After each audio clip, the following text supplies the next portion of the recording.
welcome to my channel.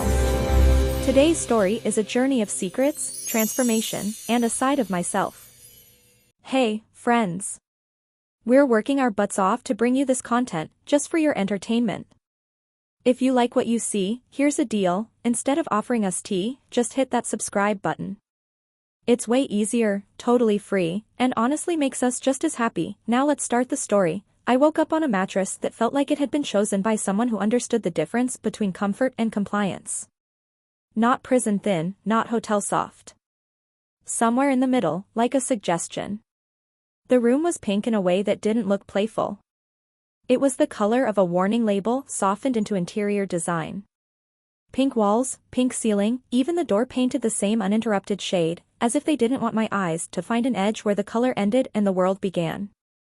For a long time I lay there and tried to decide what I deserved. That was my first instinct: punishment. My mind reached for it like a familiar tool. If something terrifying happens, it must be because I earned it. If I can identify the crime, I can regain a sense of order. I ran through the list of people I'd disappointed, the promises I'd broken, the moments I'd been cowardly, the years I'd been half present in my own life. The list was long enough to be useful. I told myself this room was the universe balancing a ledger. Then I noticed the camera. It was small and almost polite about being there, tucked high in the corner where the ceiling met the wall. I would have missed it if the lens hadn't caught the light the way an eye does when it's trying not to be seen. My stomach tightened as if I'd swallowed something alive. I sat up too quickly, the kind of movement that's half panic and half proof that you still have agency. I stared at it until my eyes watered. In the quiet, there was a hum, like ventilation or electronics. And underneath that, a faint click every so often, like a device adjusting focus.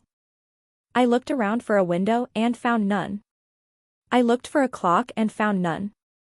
There was a small table, a chair, a narrow wardrobe painted the same pink, and a sink with a mirror so clean it looked newly installed. On the table sat a stack of neatly folded clothes and a notebook with a pen clipped to it. The clothes were not mine. A soft sweatshirt. Leggings. Socks. A simple skirt. A pale blouse. Everything in muted colors that still leaned toward feminine, like someone had chosen a safe rather than a flamboyant. There was also a plain, lightweight bra, the kind sold in multi-packs, and a pair of flats. Not costume-like. Not provocative. Just ordinary. I don't know how long I sat there looking at them, trying to stop my mind from doing what it always did, making a story that explained everything without requiring me to feel anything. Because the feeling was too sharp, not arousal, not excitement, not the cheap electricity people assume when they hear the word crossdressing. It was something closer to grief and recognition. Like seeing a childhood object you didn't know you'd lost and realizing, in one breath, how long you've been pretending it never mattered. The notebook had a single page open. Written in careful block letters. Today's task: get dressed. Then write one page about the first time you learned what boy and a girl were supposed to mean. There were no threats. No countdown. No instructions on what would happen if I refused. That absence was its own pressure. It made compliance feel like my idea. I looked back at the camera. I imagined someone watching me. I imagined a panel of stern faces. I imagined a single person I'd wronged who had engineered this to teach me a lesson. My brain wanted the villain to be personal, because that would mean the lesson was simple: apologize, atone, be forgiven. But another possibility drifted in: what if no one was punishing me? What if I was being studied? That thought should have been less frightening, but it wasn't. Punishment implies morality, a universe with rules. A study implies curiosity. It implies that my fear is data. I stood, my legs unsteady, and approached the wardrobe as if it might bite. The door opened silently. Inside were more folded items, all clean, all carefully chosen, neutral tone tops, a few pairs of jeans that weren't mine, a cardigan. A simple dress, and on the top shelf, a small box with makeup basics, concealer, powder, a tinted balm, a small palette that looked like it had been picked for natural. There was a hairbrush, too, and a short wig in a style that could pass for everyday hair if you didn't look too hard. I closed the wardrobe and leaned my forehead against it, feeling the cool paint. I realized something then that I hadn't wanted to admit for most of my life. If this was designed to terrify me, it wasn't the pink that did it. It wasn't the camera. It was the assumption that I would find these clothes humiliating.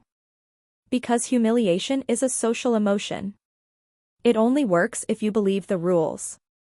I sat back down and let myself remember, because the notebook asked for it, and because I had nowhere else to go.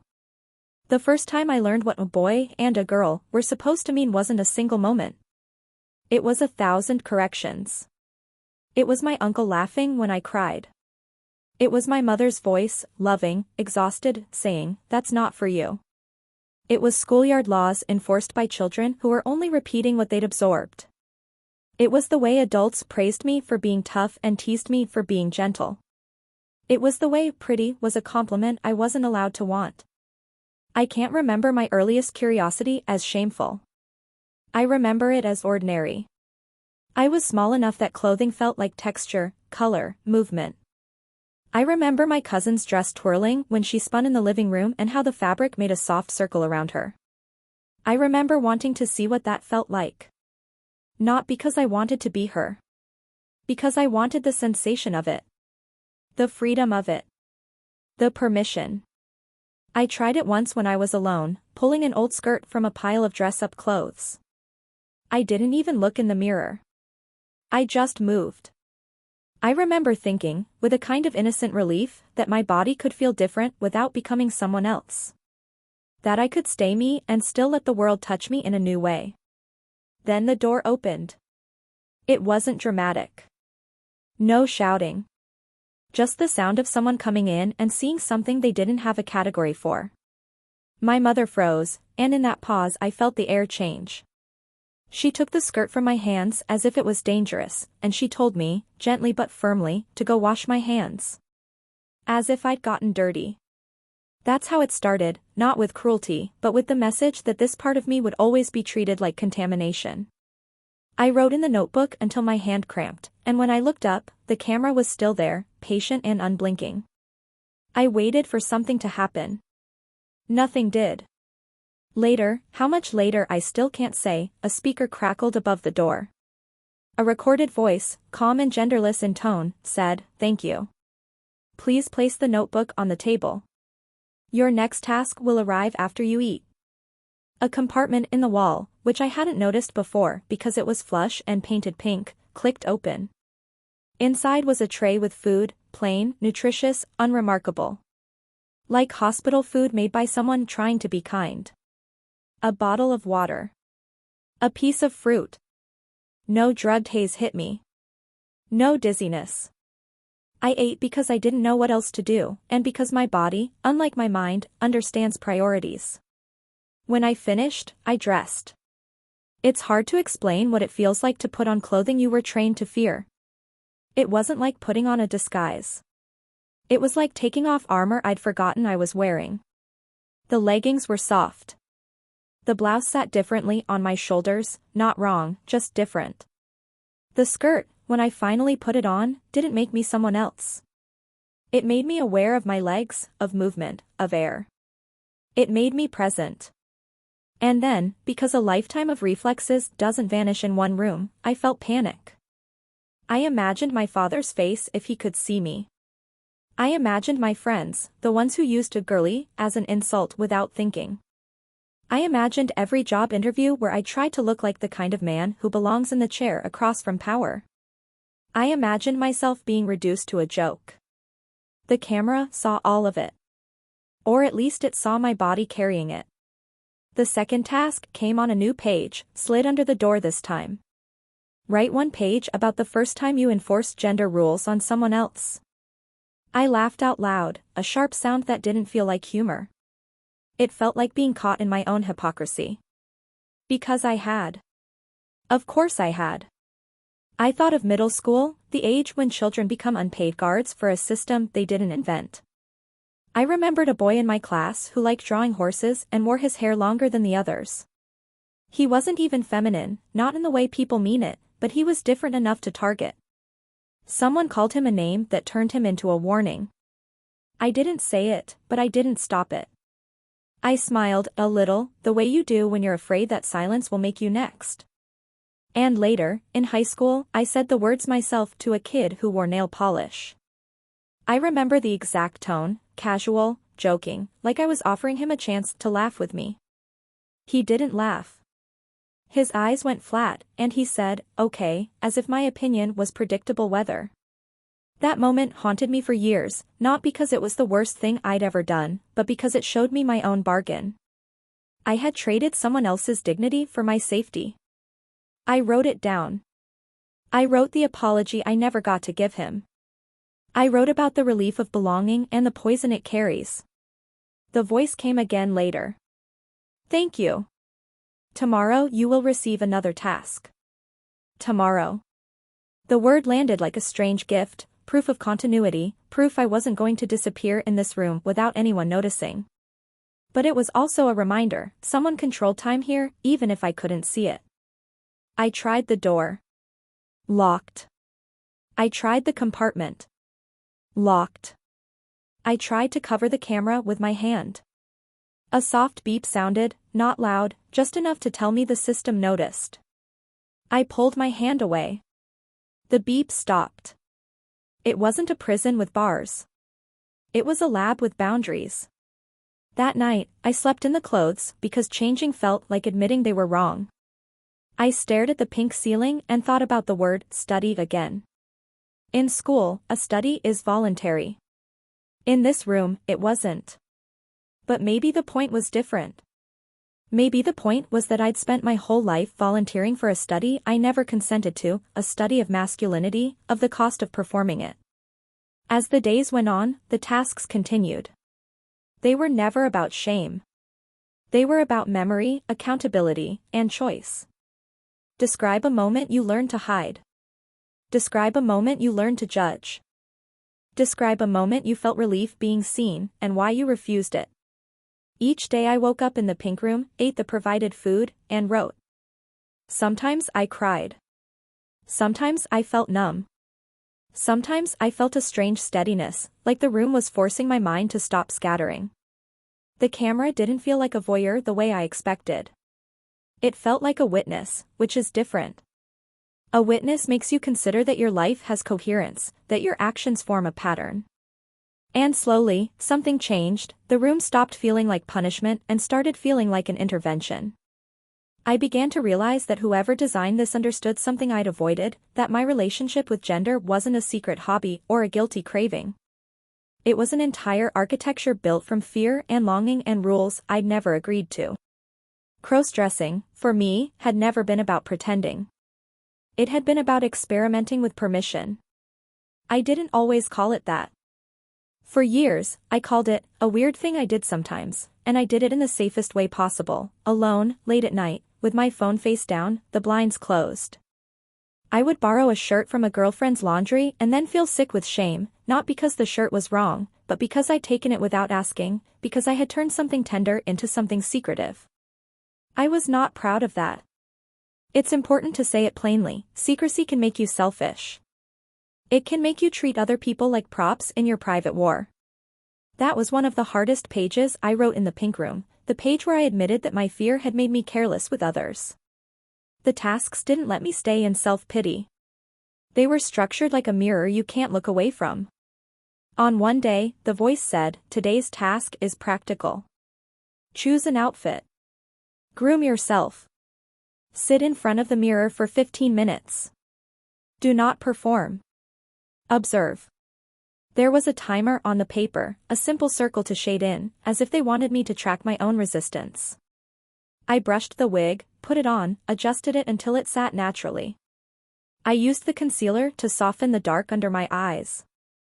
I didn't try to look like someone else. I tried to look like me, rested. I put on the cardigan. I sat.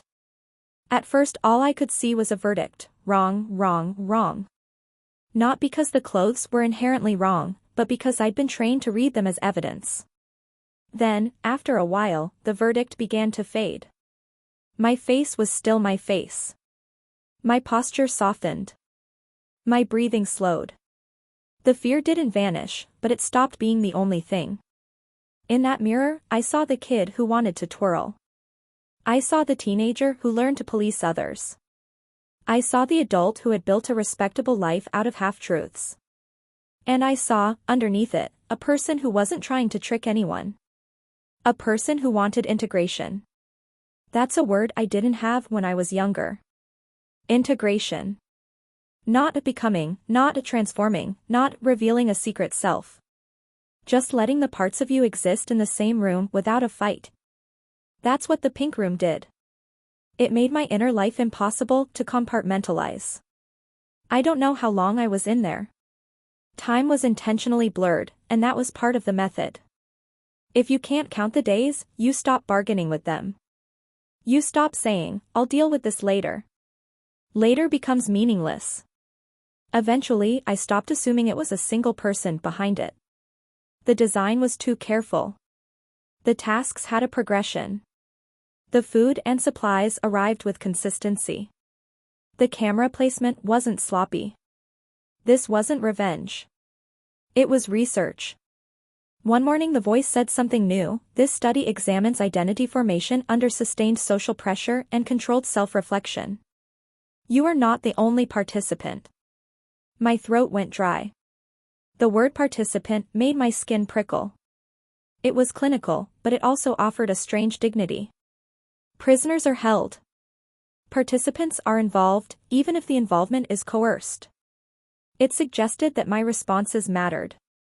The voice continued, "You will be given access to recorded material from your own past. Your task is to respond with honesty." The compartment opened and there was a small audio device and a pair of headphones. A single button. No screen. I hesitated for a long time before pressing it, because I understood what this was. It was not entertainment. It was not a twist. It was a confrontation. A recording played, my father's voice, years younger, talking to someone in the kitchen. "He's a good kid," he said. "He just needs to toughen up. The world doesn't forgive softness in boys." I felt my chest tighten. The recording wasn't cruel. It was weary. It was a man repeating what he thought was a protective truth. It hit me harder than shouting would have, because I could hear his fear. He wasn't trying to control me because he hated me. He was trying to control me because he didn't trust the world. The next clip was my own voice, a teenager, laughing with friends. I heard myself say something nasty about a boy's clothing, like it was nothing. I heard the laughter, my laughter, and it sounded like a door slamming. I took off the headphones and stared at the wall until my vision blurred. I wanted to defend myself. I wanted to say I was young, I was scared, I didn't know better. But the room didn't ask for excuses. It asked for ownership. The paper slid under the door. Write one page about how fear travels through families. So I did. I wrote about my father being raised by a man who thought affection made boys weak. I wrote about my mother learning to smooth conflicts instead of naming them. I wrote about how love can become conditional without anyone intending it. I wrote about how I carried their fear into my friendships, my relationships, my sense of self. I wrote about how I'd mistaken survival strategies for personality traits. By then, the pink room felt less like a trap and more like a long-delayed therapy session with the harshest possible facilitator, reality. Crossdressing, in that context, became a symbol, not because the clothes were magical, but because they were where the pressure concentrated. The room used clothing the way some people use public speaking or heights, a controlled exposure. It wasn't trying to make me a spectacle. It was trying to show me where my panic came from. I began to understand something important, something I wish someone had told me earlier. There is a difference between identity exploration and identity performance. Exploration is private truth-seeking. Performance is survival under surveillance. I had spent years performing masculinity without realizing it. The pink room, ironically, was the first place I could explore without social consequences, because the only consequence was emotional honesty. That doesn't mean it was easy. Some days I didn't want to write. Some days I wanted to tear the pages up, to refuse the premise. But refusal would have been familiar, another way of staying in control by staying numb. One day the task was, write the story you tell people about yourself, then write the story you avoid telling. The story I told people was clean. It was about being responsible, hardworking, dependable. It was about my relationships, my job, my sense of humor. It was true, but it was curated truth, the way you curate a living room for guests. The story I avoided telling was messier. It was about moments of envy when I saw women move through the world with kinds of expression I'd forbidden myself. It was about the relief I felt when I was alone and could put on softer clothing and stop clenching. It was about the fear that if anyone knew, they would take my competence less seriously, my voice less seriously, my humanity less seriously. It was about the guilt of hiding from people who loved me. It was about the anger at myself for being afraid of something that harmed no one. That last part was key, harmed no one. The room kept pulling me back to that baseline. Clothing is fabric. Expression is not a crime. The harm came from secrecy, from dishonesty, from the ways fear makes you treat yourself and others. I started making different choices in the room. I began folding the clothes carefully after wearing them, not because someone was watching, but because I wanted to treat the objects with respect. I began speaking out loud sometimes, as if telling my story to a person rather than a camera. I began practicing the kind of honesty that doesn't demand applause, just understanding. Then, one morning, the voice said, "Today's task, write a letter to someone you hurt. You will not send it. This is for you." I knew immediately who it would be. Not the kid with nail polish. I didn't even know where to find him.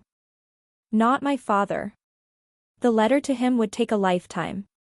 It was to my ex, the woman who once asked me, gently, why I seemed so tense in my own skin.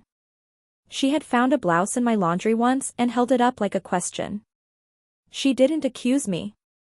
She didn't mock me. She just said, "Is this yours?" I lied. I said it must have been mixed in at the laundromat. She nodded, but her eyes changed. Not with disgust, worse, with distance. She didn't want to pry, but she didn't want to be shut out either. Over time, that distance grew. We argued about small things because the big thing sat between us like fog. And when we finally broke up, we called it incompatibility. We called it timing.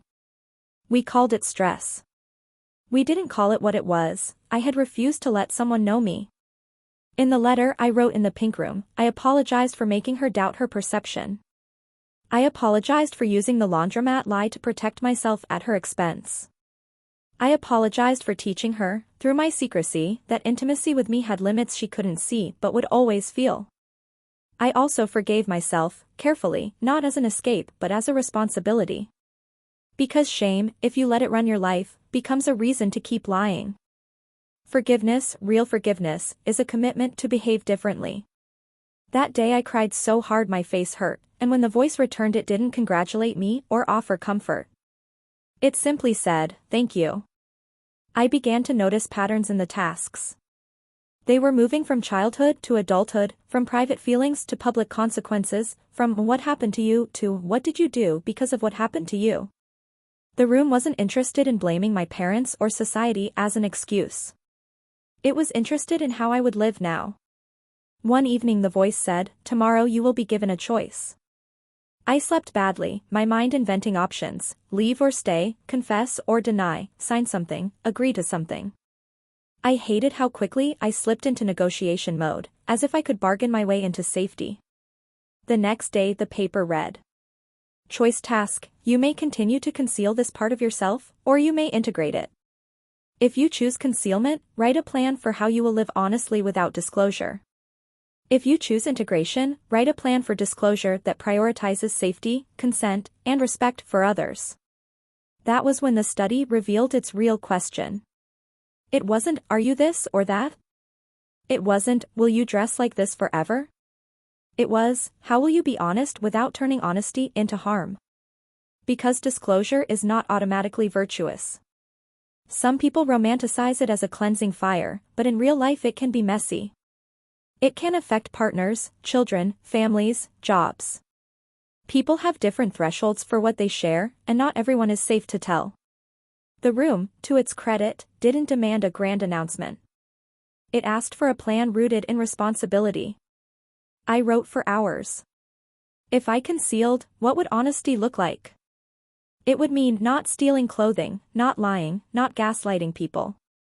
It would mean finding private ways to explore that didn't involve deception.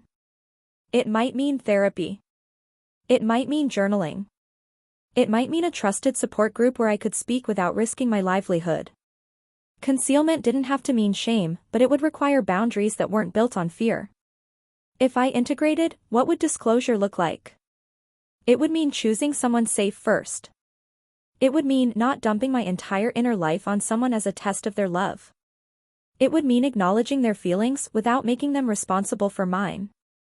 It would mean explaining, calmly, that clothing is part of how I explore identity and comfort, and that it is non-sexual for me, and that I am not asking them to play a role only to know me. It would mean being prepared for discomfort, questions, even rejection, without turning it into a moral failure on their part. As I wrote, I realized that my fear had made everything binary, secret or disaster. The room offered a third path, gradual, thoughtful integration. I chose integration, not because it was heroic, but because I was tired. Tired of splitting myself into acceptable and unacceptable pieces. Tired of the constant background noise of self-monitoring. Tired of being loved for a version of me that I curated out of anxiety.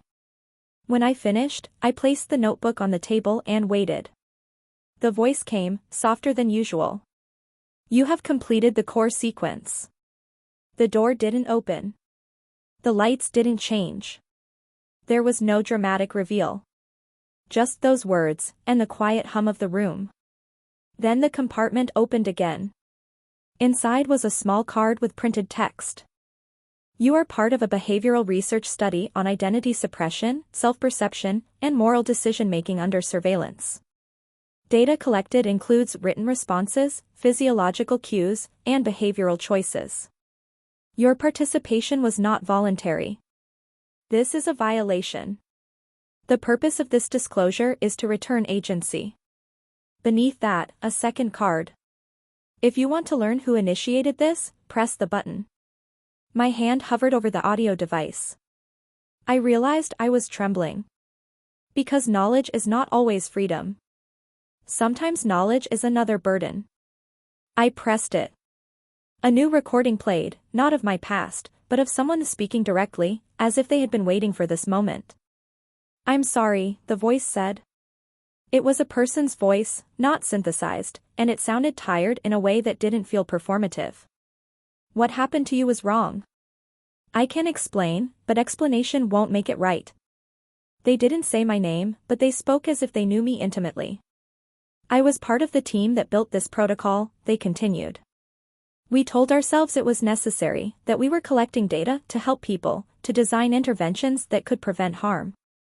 We said participants would be anonymous. We said the results could change policy, improve mental health programs, reduce stigma. We said a lot of things to make it feel clean. My mouth went dry. The room tilted slightly, not physically but emotionally, as if the floor beneath my assumptions had shifted. I didn't choose you, the voice said. I didn't know who you were until I read your writing. And that's when I realized what we had done. We turned people's lives into material. We took away consent. We used fear as a tool and called it science. There was a pause, and I could hear breathing, human and unedited. I can't undo it. But I can end your confinement. The door will unlock after this message. There are resources outside. There is a file with your data. There is a process for reporting what happened. And there is a choice: you can walk away and never speak to us, or you can engage with the investigation and help stop it from happening to someone else. The voice softened. One more thing. Your writing made something clear. The problem was never the clothes. The problem was the silence built around them. If you take anything from this, let it be that your worth isn't dependent on how well you perform a role someone else wrote. The recording ended. I sat very still. My first reaction was rage, pure and hot. Not because I'd been exposed, but because I'd been treated like an object. I thought of the camera, the mirror, the tasks. I thought of the careful neutrality, the food, the absence of threats. All of it designed to keep me compliant while extracting something from me. And yet, tangled with the rage was something else, a reluctant gratitude for what I had learned about myself in spite of them. That confused me. I didn't want to be the person who says harm was worth it because it produced growth. Harm is harm. Consent matters. Violations don't become virtuous because they accidentally lead to insight. So I made myself separate the truths. Truth 1, what they did was unethical. Truth 2, I had been living unethically in smaller ways, using fear as an excuse to lie, to hurt, to hide. Truth 3, now I had choices, and my choices mattered more than their narrative. I stood and walked to the door. My hand hovered over the handle, and I half expected another beep, another boundary. But when I turned it, the latch released with a quiet click. The door opened into a hallway that was not pink. The light out there was normal, almost offensively ordinary. Beige walls. Linoleum. An exit sign.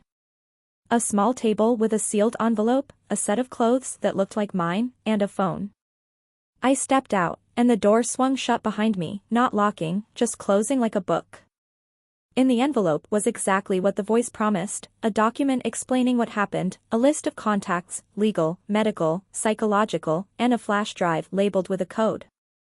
There was also a short handwritten note. I read your letter to your ex. I'm sorry we made you write it here. Please write one more letter somewhere you choose. No signature. I took the phone and, after a long time staring at it, I called someone I trusted. Not to confess everything. Not to unload. Just to say, something happened to me, and I need help. That call was the first real integration. Not about clothing. About honesty. In the weeks that followed, I did what the room had forced me to practice. I wrote, I talked, I sought help. I reported what happened. I found out, through an investigation that moved slowly and imperfectly, that the study was funded through a patchwork of private money and institutional loopholes. People hid behind language and committees and plausible deniability. Some were punished. Some weren't. The world rarely offers clean endings. But my life did change, not in a cinematic way, in a quiet, steady way. I started therapy with someone who didn't treat crossdressing as either a joke or a diagnosis. We talked about identity as a landscape, not a label. We talked about my childhood, my fear, my anger. We talked about consent and honesty and how shame can make you both victim and perpetrator in your own relationships. I stopped stealing moments. I stopped treating clothing like contraband. I bought my own things, plain and simple at first, learning what I actually liked rather than what I thought would count as feminine. I learned to ask myself, before making any choice, am I doing this from fear or from care? I had conversations with people I love. Some went well. Some didn't. One friend surprised me by shrugging and saying, okay. Thanks for telling me. Another got uncomfortable and made a joke. I told him, calmly, that it wasn't funny to me. The room had taught me that boundary setting is not cruelty. It's clarity. My father was the hardest. When I finally told him, not everything, but enough, his face tightened the way it used to when he tried to solve emotions like problems. He didn't shout. He didn't disown me. He just looked tired. He said, I don't understand. And for a moment I saw the boy he used to be, taught to fear softness, taught to equate difference with danger. I told him, you don't have to understand it perfectly to respect me.